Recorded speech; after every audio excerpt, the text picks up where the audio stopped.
Okay, this is our final clip. I've got a couple of good points here to look at, so let's go ahead and check out this first point.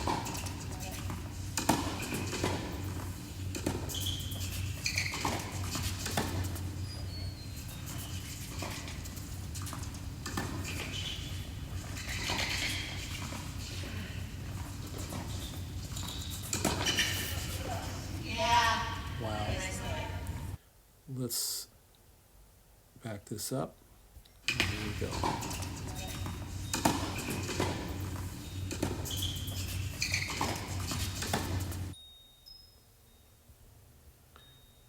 Okay, there's the ball going back to the baseline. Look how Amy's moving up into the court.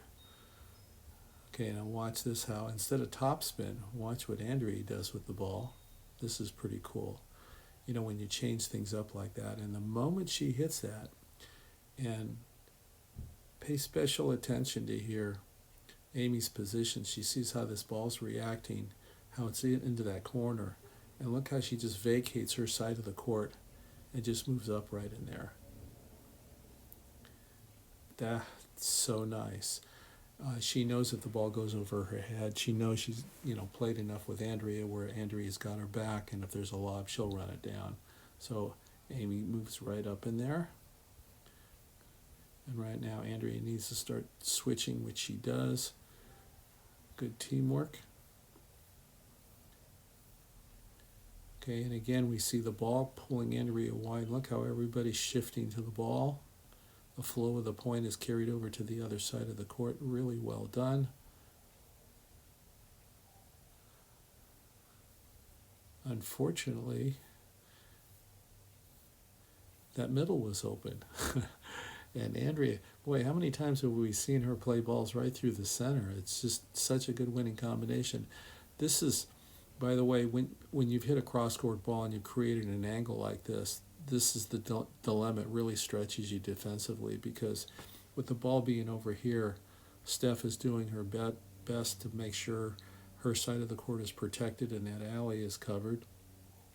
And Jamie started coming in. Jamie's in a tough spot because Andrea has an ankle to work with, but she can also go to the middle.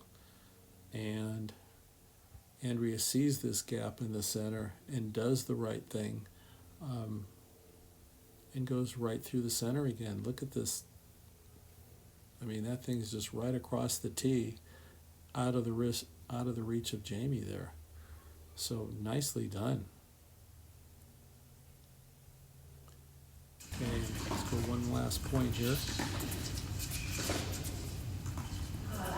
Okay. Seems like an innocent looking enough point. Let's take a closer look at it.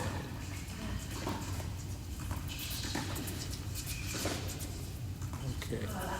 Lesson to be learned here. This was really interesting. Okay, so we've got Andrea and Amy on the baseline. And Steph's thinking, well, they're both back. I think I'll move up and drop the ball short. Okay, so Andrea's got to run after that. And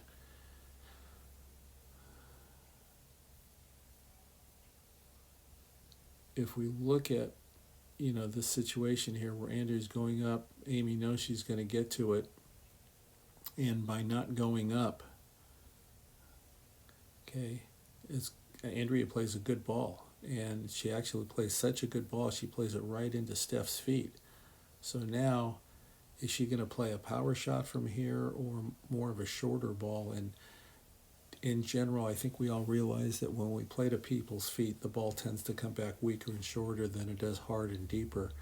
And so, when you see that if you're in the backcourt in Amy's position here, and you see this ball played into the feet, you're going to be okay moving up into the court. And so Amy's waiting to see what comes off the racket. And sure enough, again, Andrea played a good ball low into the feet.